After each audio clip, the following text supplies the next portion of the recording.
오늘 이 설교 방송을 여의도 수본부 광주교회와 그리고 인터넷 생방송, 유튜브로 함께 하시는 모든 분들에게 주님의 은총과 평강이 함께 하시기를 바랍니다. 오늘 저는 여러분과 함께 역대상 21장의 말씀을 중심으로 영적 교만과 전염병에 대하여 함께 하나님 말씀을 나누기를 원합니다. 우리가 아는 다윗은 참으로 위대한 믿음의 사람입니다. 그는 하나님의 마음에 합한 자다, 그런 인정을 받았죠. 그는 말씀을 묵상하고 읽기를 즐겨했고 또 하나님께 찬양과 경배를 드리는 그런 사람이었습니다. 그러나 그러한 위대한 다윗도 또 넘어지고 실수한 적이 있었습니다. 우리가 구약의 가장 위대한 모세나 신약의 가장 위대한 이 사도 바울도 보면 살인자였고 하나님 앞에 허물이 많은 자였지만 하나님께서 그들을 세우셔서 하나님의 사람으로 변화시키고 존귀하게 쓰임을 받았습니다. 다윗도 위대한 왕이었고 위대한 믿음의 사람이었지만 그도 오늘 본문에 보면 교만으로 말미암아 넘어지고 징계를 받는 그러한 장면이 나오게 됩니다. 이스라엘 중에 전염병이 돌게 되었고 그 전염병을 어떻게 다윗이 그것을 그치게 하였는가? 하나님의 진노를 어떻게 그치게 했는가? 이것을 우리가 살펴보기를 원합니다. 지금 코로나 바이러스가 전염병이 돌고 있습니다. 이러한 국가적인 비상 사태 앞에서 오늘 이 본문을 통해서 우리는 영적 어리를 깨닫고 하나님의 자비와 긍휼을 회복하는 이 예배가 이 우리 교회가 되기를 주님의 이름으로 축원합니다. 먼저 이 교만의 죄가 어떻게 하나님의 진노를 가져왔는가를 살펴보겠습니다. 본문 1절에 보니까 사탄이 일어나 이스라엘을 대적하고 다윗을 격동했다. 그래서 이스라엘을 계수하게 했다. 이렇게 말을 합니다. 자, 다윗 왕이 인구 조사를 했다는 것인데요. 이것이 왜 하나님 앞에 큰 잘못을 한 것일까요? 이 다윗은 이제 나라가 부강해지면서 나라가 안정이 되면서 강한 군사력을 가지고 군대를 조직하려고 그렇게 했습니다. 주위에서 다윗을 건드리지 못했는데 이제 다윗이 군사 강국을 만들어서 더 나라를 군대 시스템을 가지고 통치하려고 했던 거예요. 그래서 요압 장군에게 인구 조사를 명령합니다. 2절에 보니까 브엘세바에서부터 단까지 이스라엘을 계수해서 와가지고 숫자를 나에게 알게 하라. 이렇게 말합니다. 자, 다윗의 인구 조사의 중요한 목적이 바로 군사력을 파악하고 정비하는 거예요. 그래서 오늘 본문 5절에 보면 칼을 뺄 만한 군사의 숫자를 보고하게 하는 것입니다.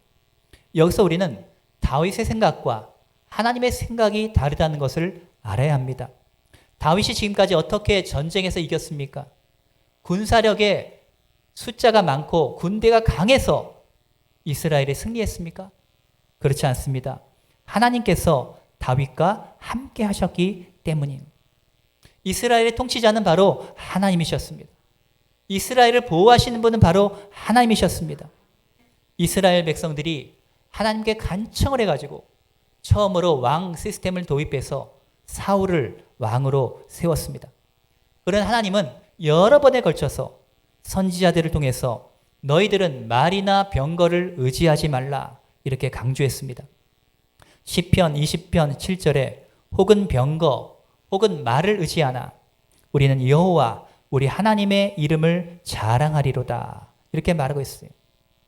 그래서 전쟁이 생겼을 때 마음속에 감동이 된 사람들을 이 자원 병사 시스템으로 불러가지고 그때 전쟁을 하게 하는 거예요.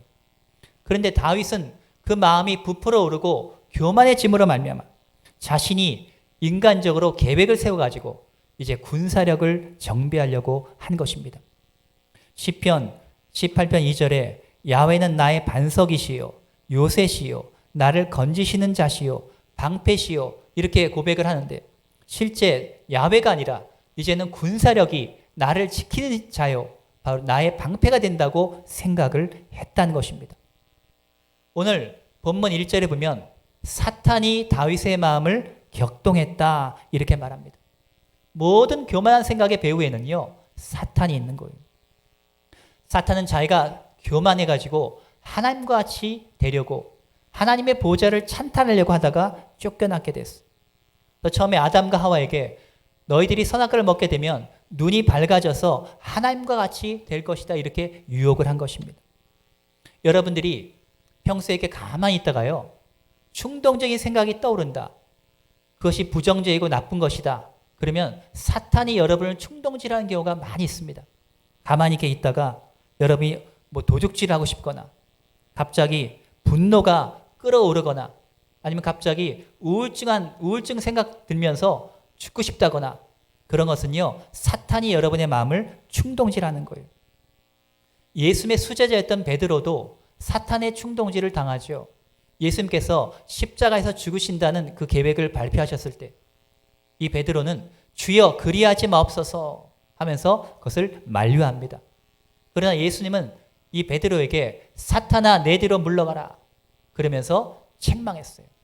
베드로는 주님의 말씀을 듣고 양육을 받고 그는 함께하는 제자였지만 그 순간에 사탄의 충동지로 말미암아 예수님의 구원의 계획을 만류하는 그런 생각을 하게 되었다는 거예요.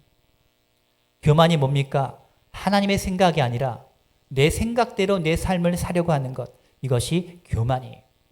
우리가 기도하지 아니하고 내 힘으로 사업하고 내 힘으로 공부하고 내 힘으로 미래를 계획하는 이 모든 것이 바로 교만입니다. 나는 교만하지 않다라고 생각하는 것도 교만이에요. 우리는 나 자신이 교만하다고 인정해야 됩니다. 그래야 겸손의 길이 열리게 되는 거예요. 교만한 생각을 하나님은 기뻐하지 않으세요. 본문 7절에 보면 하나님께서 다윗의 인구조사에 대하여 괘씸하게 여기셨다 이렇게 말합니다. 자, 하나님은 지정의 인격을 가지고 계시죠. 우리가 하나님의 인격대로 창조되었기 때문에. 인격을 구성하는 중요한 요소 중에 하나가 바로 감정이에요.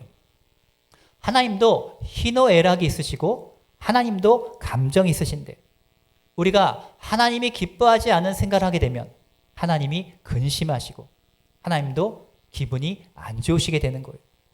그래서 에베소서 4장 30절에 하나님의 성령을 근심하게 하지 말라 이렇게 말합니다. 우리가 하나님을 의지하지 않고 내 힘대로 내 인생을 개척하려고 할 때, 계획을 세울 때, 우리가 죄에 빠질 때, 죄악된 생각을 할 때 하나님은 근심에 빠지신 것입니다.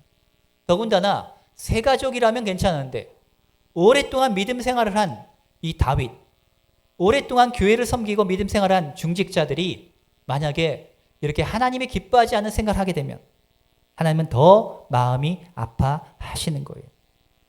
교회 생활, 신앙생활을 오래 해서 알만한 분들이 교만해지거나 하나님의 뜻대로 생각하지 않고 하나님의 뜻대로 행동하지 않을 때 하나님은 그것을 슬퍼하시는 것입니다. 로마서 11장 20절에 높은 마음을 품지 말고 도리어 사랑하라 이렇게 말하지 않습니다. 도리어 두려워하라 이렇게 말합니다. 그 다음 구절에 뭐가 나오면 하나님을 두려워하지 않게 되면 하나님의 인자에 거하지 못하고 찍히게 될 것이다 이렇게 경고합니다. 우리가 하나님을 경외하지 않고 우리가 교만한 마음으로 생각하고 행동한다면 우리는 하나님의 징계에 대해서 두려운 마음을 가져야 한다라는 거예요. 하나님은 이 교만의 죄에 대하여 오늘 본문에 보니까 국가적인 징계를 내리십니다.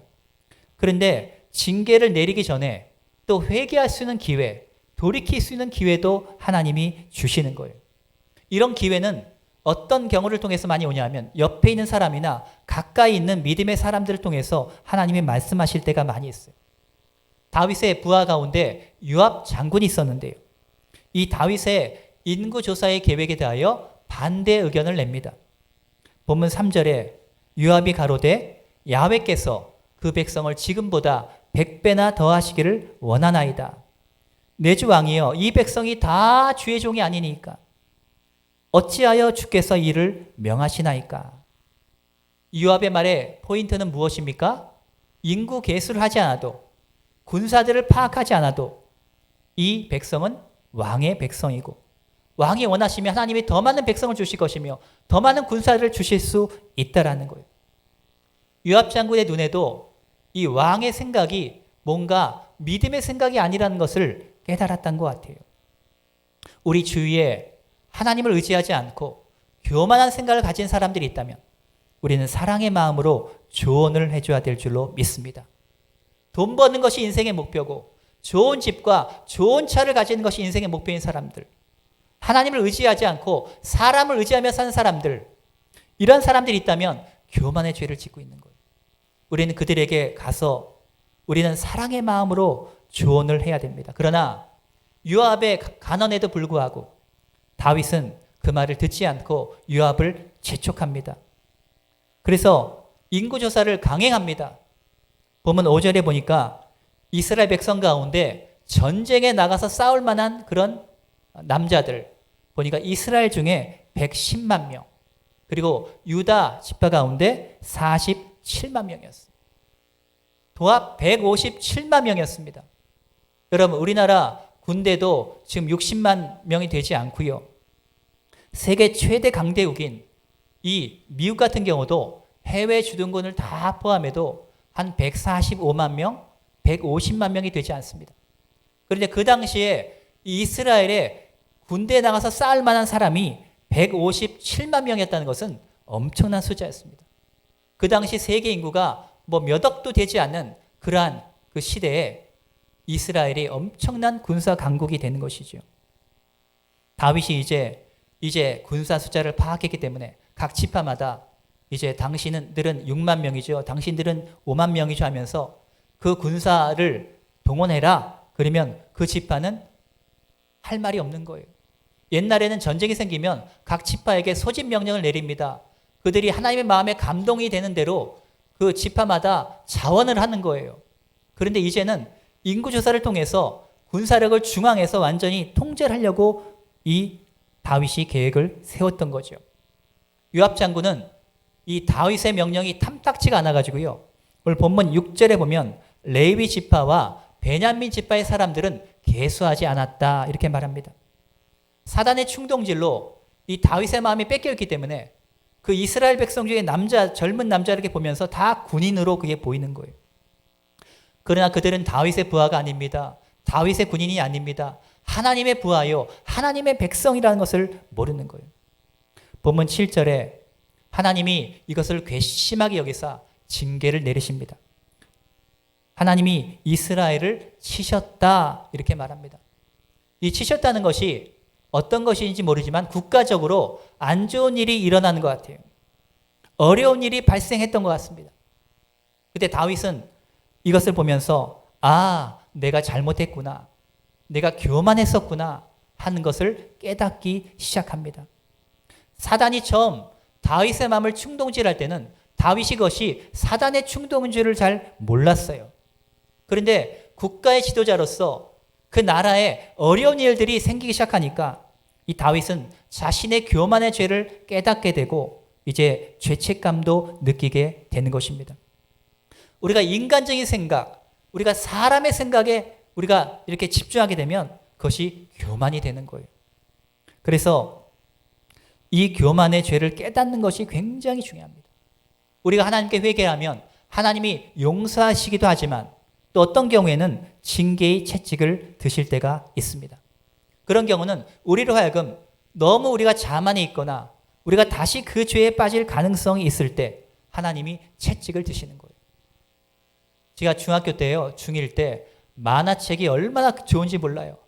그래가지고 제가 막 주일성수 잘하던 그 홍영기가 중학교 1학년 때 엄마 교회 다녀오겠습니다 하고 만화책방으로 직행하는 거예요. 그래가지고 헌금을 만화책을 이제 사가지고 열심히 읽고 예배 시간 끝날 때까지 열심히 만화책을 보다가 이제 집에 가가지고 엄마 교회 다녀왔습니다. 그러면서 내가 인사를 했습니다. 한 달을 내가 만화책방을 다니면서 이렇게 하니까 마음속에 막 죄책감이 드는 거예요. 근데 어느 날 한 달 정도 지났는데 어머니가 저를 딱 부르더니 영기야, 너 교회 안 갔지? 그러는 거예요. 근데 뜨끔하면서 어머니가 어떻게 알았지? 그런 생각이 드는 거예요. 깜짝 놀라는 거, 어머니가 어떻게 하셨지? 아무도 모를 텐데. 근데 어머니는 직감을 하신 것 같아요. 그래서 솔직히 얘기해. 어머니 죄송해요. 제가 교회를 안 갔어요. 어디 갔냐고 해서 만화책방에 갔어요. 종아리 거두래요. 종아리를 걷고 매를 맞았어요. 따끔하더라고요. 근데 진짜 너무 많이 아플 정도로 때린 건 아니고 내가 정신을 차리라고 어머니가 채찍을 치신 거예요. 그러고 나서니까 정신이 팍 들더라고요. 야, 내가 하나님의 은혜를 입고 하나님의 은총을 입은 사람인데 이렇게 내가 주일 성수하지 않고 만화책방에 갔구나. 그래서 잘못된 생각이 들고 그 다음부터 주일을 성수하게 되었습니다. 하나님께서 우리에게 때로 작은 채찍, 때로는 큰 채찍 이런 것을 들 때가 있어요. 하나님께서 징계의 종류 3가지를 정하시고 선지자 갓을 통해서 말씀하시고 선택을 하게 합니다. 왜 징계를 선택하게 하셨을까요? 하나님이 다윗이 미워서 징계하는 것이 아니라는 거예요. 하나님이 다윗이 싫어서 매를 드시는 것이 아니라는 거예요. 이 3가지 징계는 바로 3년 동안 그 땅에 기근이 오게 할 것이냐. 2번째는 3개월 동안 대적에게 적군에게 핍박당하며 쫓기는 일을 당할 것이냐. 마지막 3번째는 3일 동안 전염병이 국가에 돌게 할 것이냐. 이것을 선택하게 한 것입니다. 만약에 3년 동안 기근이 오게 되면 그 이스라엘은 너무나 배고프고 힘들어서 경제적으로 너무너무 어려울 거예요. 또 3개월 동안 적에게 쫓기게 되면 이 다윗이 과거에 너무나 많이 쫓겨당했기 때문에 그것이 너무나 상처가 컸어요. 너무나 힘든 것을 알았어요. 사람에게 핍박받는 게. 그래서 다윗은 기간이 제일 짧다는 이유로 3일 동안의 전염병을 택하게 됩니다. 하나님께서 성도들을 연단하거나 징계할 때 이 3가지 방법을 쓰는 경우가 많이 있어요. 가난하고 돈 때문에 경제적인 어려움을 당하는 거예요. 또 사람 때문에 괴로움을 당하고 인간관계 속에서 굉장히 고통을 받는 거예요. 또 우리에게 병이 와서 육체적 질병으로 말미암아 우리가 연단을 당하는 그런 경우가 있습니다. 우리가 경제적으로 어려워지면요, 사람 만나는 것도 힘듭니다. 뭐 밥도 못 사고 차도 못 마시고 너무나 마음이 힘들어져요. 그러나 경제적으로 어려울 때는 우리가 혼자 있는 시간에 하나님께 기도하고 하나님 말씀을 묵상하는 그런 시간을 가질 수 있어요. 사람 때문에 고통을 겪을 때 우리는 우리의 모난 성격, 우리의 그 혈기나 성질을 죽일 수 있고 우리의 그런 인격을 연단할 수가 있습니다. 또 우리는 병 때문에 아프게 되면 너무나 육체가 힘드니까 괴롭습니다. 그때는 절박한 마음으로 하나님께 기도할 수가 있죠. 기간이 너무나 짧다는 이유 때문에 다윗은 3일 동안의 전염병을 택하게 됩니다. 하나님이 징계의 매를 딱 드시니까요, 3일 동안 사람들이 전염병으로 쓰러지는데 본문 14절에 보면 이스라엘 백성 가운데 죽은 자가 7만 명이었더라 이렇게 말합니다. 7만 명이 전염병으로 죽게 되었다는 거예요. 하나님도 징계를 하시면서 마음이 아프니까 이제 7만 명이 죽고 나서 죽음의 천사에게 이제 네 손을 거두라 이렇게 말씀하십니다. 다윗이요, 왕으로서 그 백성들이 7만 명이 죽는 모습을 볼 때 얼마나 마음이 아픈지 몰라요.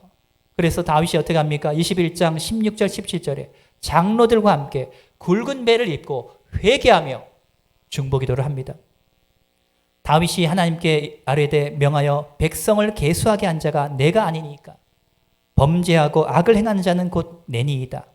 이 악무리는 무엇을 행하였나이까?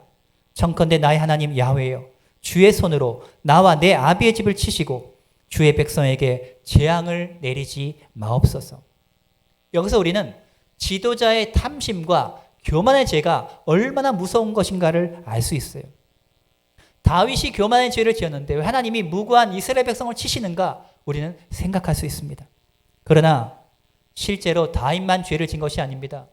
이스라엘 백성들도 탐욕과 교만과 불신앙의 죄를 함께 짓고 있었어요.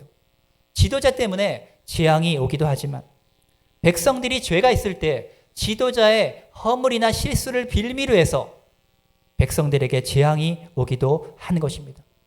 이스라엘 백성들 가운데 죽은 사람들, 이 사람들은 교만한 사람들 가운데 죽을 수도 있고 또 하나님의 죽음의 때가 되어서 죽은 자들도 있었을 것입니다. 그러나 살 사람은 살고 또 징계받을 사람은 징계를 받게 된 것입니다. 근데 하나님의 징계를 받을 때 우리가 어떻게 해야 됩니까? 그 징계를 인정해야 됩니다. 징계를 인정하고 빨리 회개해야 됩니다. 그래야 사는 길이 열리게 되는 거예요. 징계를 받을 수 있는 것은 은총입니다. 회개의 기회가 열리기 때문이에요. 디모데전서 5장 24절에 어떤 사람들의 죄는 밝히 드러나 먼저 심판대에 나가고 어떤 사람들의 죄는 그 뒤를 쫓나니. 이 말이 무슨 말입니까? 어떤 사람들의 죄는 이 땅에 살 동안에 드러나서 그들이 감옥에 가든가 뭔가 심판을 받게 된다는 거예요. 그런데 어떤 사람들의 죄는 하나님의 심판대에 설 때까지 감추어지게 된다. 그러나 그때는 아무도 속일 수가 없고 하나님의 심판대 앞에서 그 사람들이 지은 죄가 다 드러나게 돼. 시차상의 차이만 있을 뿐이라는 거예요. 사람들이 심판을 안 해서 그렇지 하나님의 심판이 기다리고 있다는 거예요. 그래서 우리는 우리의 죄가 드러날 때 또는 징계를 받을 때 이 땅에서 미리 징계를 받고 우리가 회개하여 살 길이 열린다는 것, 이것이 은총인 줄로 믿습니다. 요한계시록 3장 19절에 그러므로 내가 사랑한 자를 책망하여 징계하노니 그러므로 내가 열심을 내라 회개하라 이렇게 말씀을 하신 것입니다. 지금 국가적인 코로나 사태 앞에서 저와 여러분들이 해야 될 길은 회개하는 거예요. 우리의 교만을 회개해야 됩니다. 우리의 영적인 교만을 회개해야 됩니다. 교만 중에서 제일 무서운 것이 바로 영적 교만이에요. 우리 하나님 앞에서 열심을 내지 못한 죄, 예배를 소홀히 하지 못한 죄들을 회개해야 돼요. 또 우리는 감사를 회복해야 됩니다. 일상의 감사를 회복해야 돼요. 우리가 사람들을 만났을 때 반갑게 악수하고 포옹하고 인사하는 것이 얼마나 감사한 일이었습니까? 근데 지금 바이러스 때문에 서로 막 조심하고 인사하는 것도 편하게 못하는 거예요. 또 우리가 함께 모여 예배할 수 있다는 것, 이것이 얼마나 소중한 것인지. 여러분, 이 세상의 자유 가운데요, 최고의 자유가 뭐냐? 따라합시다. 예배의 자유. 예배의 자유만큼 우리에게 가장 소중한 자유가 없는 거예요. 만약에 정부가 공산주의화 돼가지고 예배를 금지한다. 그러면 어떻게 되겠습니까? 옛날 이스라엘 백성들이 그들의 죄 때문에 심판받아 바벨론의 포로로 잡혀갔었습니다. 그때 그는 예루살렘 성전을 향해서 바라보면서 울었어요. 그들은 마음대로 회당을 만들고 율법에 따라 제사를 드릴 수가 없었어요. 그래서 그들은 이 예배의 자유가 얼마나 소중한 것인가를 그들이 깨닫게 되었다는 거예요. 우리가 함께 모여서 이렇게 식사를 할 수 있다는 것도 얼마나 큰 감사입니까? 평소에 우리가 알지 못했던 이런 모든 것들이 하나님의 은혜예요. 그래서 우리는 회개하고 우리의 마음속에 감사를 회복해야 될 줄로 믿습니다. 마지막으로 이 교만의 죄와 하나님의 용서에 대하여 살펴보기 원합니다. 우리가 큰 죄를 짓거나 교만해졌을 때, 하나님의 진노나 징계를 받을 때 어떻게 이것을 풀 수가 있을까요? 우리가 회개와 겸손의 제사를 드려야 합니다. 하나님이 진노하시면 무섭습니다, 여러분. 하나님이 세계를 바이러스를 흔드니까요, 주가가 폭락하고요, 세계 경제가 흔들흔들하고 수많은 실업자들이 나오고 있어요. 우리는 하나님을 두려워할 줄 알아야 돼요. 하나님이 한번 매를 드시면 굉장히 무섭습니다. 인간에게 일어나는 이 재앙의 배후에는 죽음의 천사들이 활동합니다. 지금 다윗의 시대의 이스라엘 백성 가운데 죽음의 전염병이 돌고 있어요. 이런 시점에서 하나님이 다윗에게 말합니다. 제사와 예배를 드리라. 그런데 하나님이 정하신 방법대로 제사를 드려야 돼요. 신천지나 이단같이 잘못된 예배는 전혀 효과가 없습니다. 역대상 21장 18절에 야훼의 사자가 갓을 명하여 다윗에게 이르시기를 올라가서 여부스 사람 오르난의 타작마당에서 야훼를 위하여 단을 쌓으라. 하나님이 가장 기뻐하시는 것도 예배고요, 하나님의 진노를 푸는 것도 예배라는 것을 우리가 알 수가 있습니다. 하나님은요, 인간의 교만과 죄에 대하여 불같이 화를 내시고 진노하는 면도 갖고 있지만 또 우리가 회개하고 하나님 앞에 나와서 진심으로 하나님을 찬양하고 경배하면 그 진노를 거두어 가십니다. 하나님의 공의도 크지만 하나님의 자비와 긍휼이 무궁하기 때문에 그 긍휼을 우리가 다시 받을 수가 있다라는 거예요. 하나님은 특히요, 무드에 약하신 분이에요. 따라합시다. 하나님은 무드에 약하시다. 분위기에 약하시다. 우리가 하나님을 경배하고 예배하고 찬양할 때 하나님 마음이요 누그러지면서 하나님이 분위기에 약하세요. 우리의 찬양과 우리의 경배를 너무나 기뻐하시는 거예요. 우리 예배를 너무나 기뻐하시는 거예요. 하나님이 다윗에게 제사를 드리라고 지정한 그 장소는 이방 사람이었어요. 여부스 사람, 그 사람의 타작 마당이었습니다. 이 타작 마당은 예루살렘을 내려다보는 언덕 위에 있었습니다. 아주 오래전에 아브라함이 모리아산에서 그 아들 이삭을 제사로 드린 그곳이에요. 그런데 보통 죽음의 천사는요, 사람들의 눈에 보이지 않습니다. 귀신들도 우리의 눈에 보이지 않아요. 영안이 열려야 보입니다. 그런데 타작마당의 주인이었던 이 여부스 사람 오르난의 눈에 뭐가 보였냐면요, 죽음의 천사가 보였어요. 죽음의 천사들이 막 칼을 들고 전염병을 막 흩트는 모습을 보게 되니까요, 이 오르난이요 너무 두려웠던 거예요. 그래가지고 숨어 있었습니다. 두려워서. 다윗 왕이 오니까 뛰어나가서 얼굴을 땅에다 대고 절을 합니다. 다윗은 오르난에게 말합니다. 네 땅을 사가지고 여기서 하나님께 번제를 드려야 이 전염병이 끝난다. 오르난은 죽음의 천사가 무서워가지고요, 나는 이 땅뿐 아니라 곡식 떠는 기계와 번제물도 다 공짜로 주겠습니다. 그러니 다윗이 나는 공짜를 원하지 않는다. 대가를 지불하겠다. 본문 25절에 보면 금 600세겔을 달아가지고 오르난에게 줍니다. 금 한 세겔이 약 330달러 정도 됩니다. 600세겔이면요 약 20만 달러, 우리나라 돈으로 약 2억 5천만 원 정도 되는 그 값을 치르고 오르난의 타작마당 그 땅을 삽니다. 그리고 하나님께 번제와 화목제의 제사를 드려요. 보면 26절에 보면 하나님께서 하늘에서 불을 내리시고 그 제사를 받으사 이스라엘 백성을 용서해 주셨습니다. 죽음의 사자가 그 칼을 칼집에 다시 꽂고 이제 전염병이 그치게 되었어요. 여러분, 이스라엘에 대한 재앙은요, 인류의 죄에 대한 심판을 상징합니다. 다윗의 번제와 화목제의 제사는 예수 그리스도를 통한 속죄, 보혈의 제사를 상징하고 있습니다. 여러분이 아시는 것처럼 오르난의 타작마당에서 이 아브라함이 자신의 아들 이삭을 제물로 드리려 했던 곳입니다. 근데 하나님이 어린 양을 준비하셨어요. 그 양이 바로 예수 그리스도였습니다. 주님께서 십자가에서 피를 흘리심으로 말미암아 저와 여러분의 이 죄를 사해 주신 거예요. 오늘날 코로나 바이러스보다 더 무서운 것이 뭐냐면 죄의 바이러스예요. 이 죄의 바이러스에 사람들이 전염돼 가지고요, 백신이 없이 그들은 그 죄 때문에 영혼이 죽고 마음이 죽고 육신이 죽고 지옥불에 들어가 심판을 받게 되는 거예요. 사람들이 깨달아야 됩니다. 이 죄의 바이러스가 인류를 죽음으로 내몰았다는 것. 그러나 하나님께서 우리에게 백신을 주신 거예요. 예수 그리스도의 보혈. 이것이 백신인 것입니다. 하나님의 사랑이 최고의 면역제라면 바로 예수 그리스도의 보혈이 바로 인류의 죄와 재앙에 대한 백신이에요. 백신이 개발돼야 바이러스를 퇴치하고 이길 수 있는 것처럼 그리스도의 보혈로 우리가 무장을 해야 됩니다. 우리 교회가 무장해야 됩니다. 우리 성도들이 무장해야 됩니다. 아멘하는 분에게 더 큰 무장이 있게 될 줄로 믿습니다.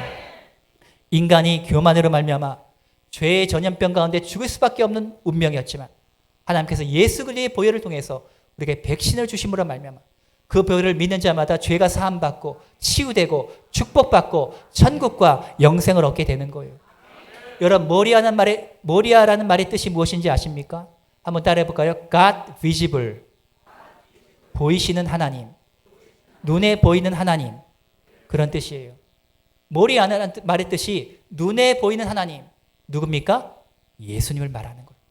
하나님이 육신의 몸을 입고 오신 그 예수님, 그분이 바로 모리아예요. 우리가 예수님을 구원자로 인정하고 받아들일 때마다 죄사함과 영생을 얻게 되는 거예요. 신천지와 같은 이단에 빠져서 가정 망치고 인생 망치고 물질 망치고 얼마나 불쌍합니까? 전 이번 사건을 계기로 내가 정통교회에서 목사가 되고 정통교회에서 신앙생활하는 것이 얼마나 감사한지. 이단 사입에 빠지면 그 영혼까지 도둑질을 당하는 거예요. 우리는 예배 드릴 때마다 오늘날 그리스도의 십자가 앞으로 나와야 됩니다. 제가 초등학교 4학년 때요. 어머니가 수요 예배를 드리고 집에 오셨는데 그날 제가 학교 갔다 와서 이 얼굴을 땅에다 대고 잤는 것 같아요. 어머니가 수요 전 예배 드리고 와서 저를 깨우는데 제가 딱 일어났는데 입에서 말이 안 나오는 거예요. 어머니가 깜짝 놀라서 영기야 너 왜 그러냐? 지금 몇 시인지 얘기해봐. 시계 보이니? 딱 보니까 내 마음속으로 9시 16분이었어요. 근데 입에서 말이 안 떨어지는 거예요. 입이 굳어버린 거예요. 어머니가 깜짝 놀라서 그 다음날부터 한의원에 가고 서울대학교 병원 가면서 계속 진단을 받는데 나중에 보니까 간질병인 거예요. 그래가지고 발작이 시작되는데요.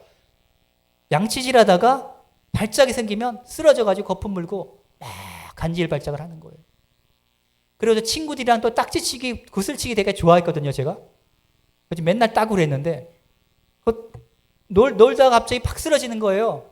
그 입에 거품 물고 기절하고 쓰러지면 막 발작을 하는 거예요. 어머니가 놀래서 뛰어와가지고 저를 데리고 집에 가는 거예요. 어린 나이였지만 야, 내가 불쌍하다. 간질병에 걸려서 언제까지 이 고통을 당하느냐. 진짜 약도 없고요. 치료가 될 가능성이 별로 없는 거예요. 어머니랑 같이 기도하고 하는데 어느 날 어머니와 함께 여의도 순복음교회 또 예배에 참석했습니다. 함께 어머니의 예배를 드리면서 기도하는데 어머니가 기도하다가 환상을 보는 거예요. 예수님이 그 안방에 딱 서 계시는데요. 하얀 세안포 옷을 입으시고 또 이 손에요. 못자국 난 손에 피자국 난 손이 있었어요. 얼굴에는 광채가 나고 제가 그 앞에 무릎을 꿇고 있었대요. 제 앞으로 뚜벅뚜벅 걸어오시더니 제 머리에 안수를 하는 거예요. 그러면서 영기야 내가 너를 사랑하노라. 내가 너를 치유하노라. 딱 그 두 마디 하셨어요. 사랑한다, 치유한다. 그래서 어머니가 저한테요. 영기야 이제 이런 환상을 봤어. 이 병이 다 나았다. 주님이 너를 치유해 주신대.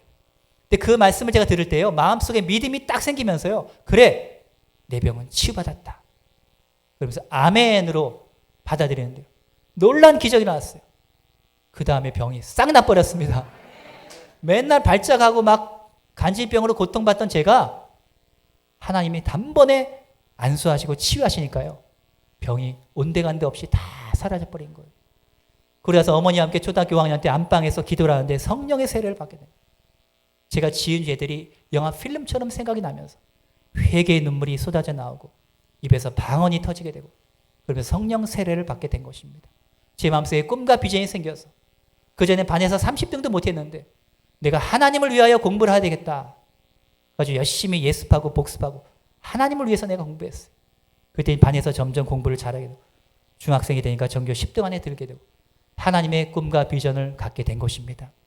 주의 종들도 우리가 실력이 있어야 되고 하나님을 위해서 공부하고 하나님을 위해서 사업하고 하나님을 위해서 저와 여러분 일하고 봉사해야 될 줄로 믿습니다.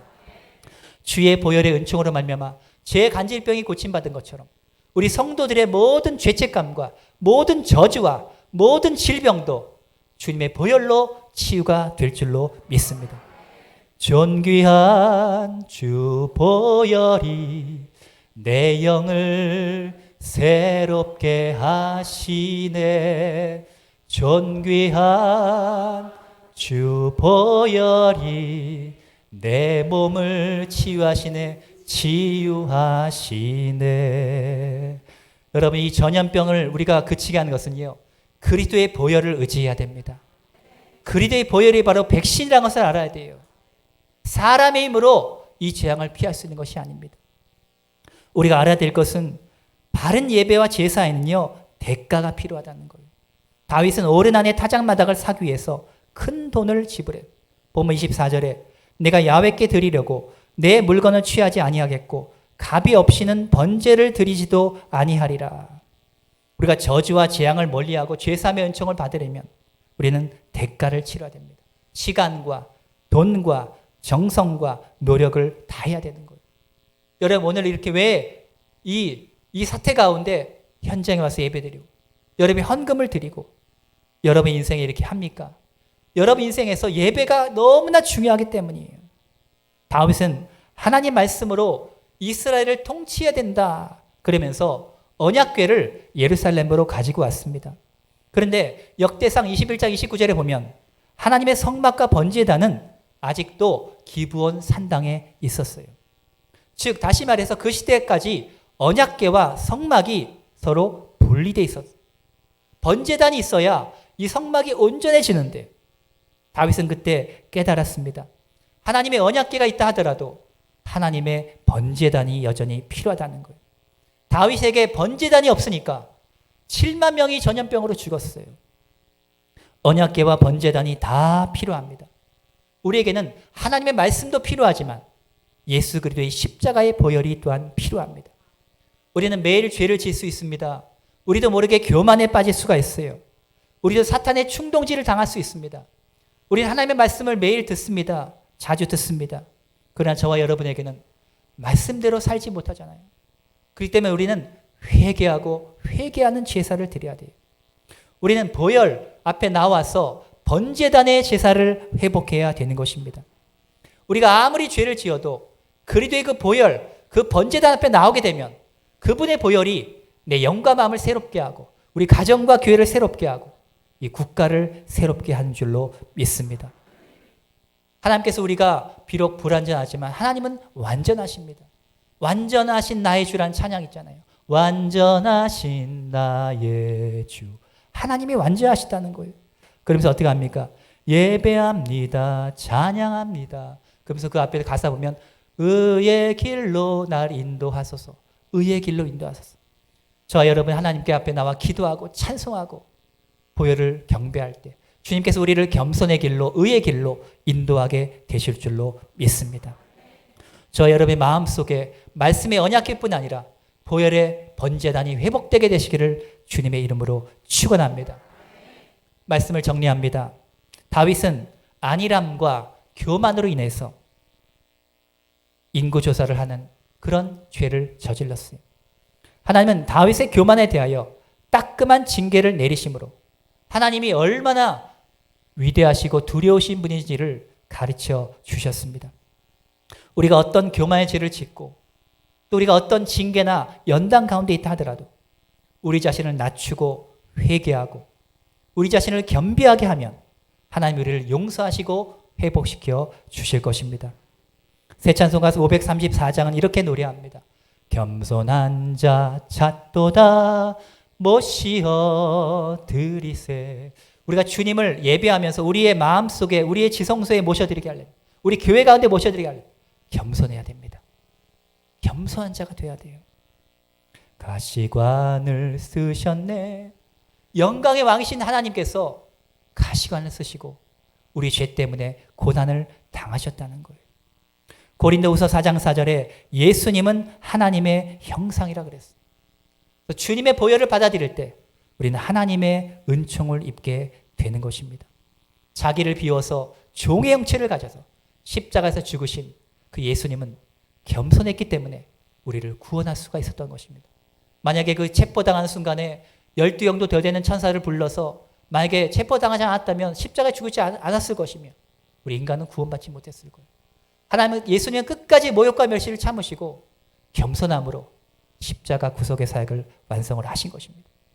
정말로 다윗과 같이 위대했던 믿음의 사람도 한순간의 안일함과 교만한 생각으로 넘어질 수 있다는 것을 기억하고 우리는 인생 말년까지 죽을 때까지 끝까지 방심하면 안 됩니다.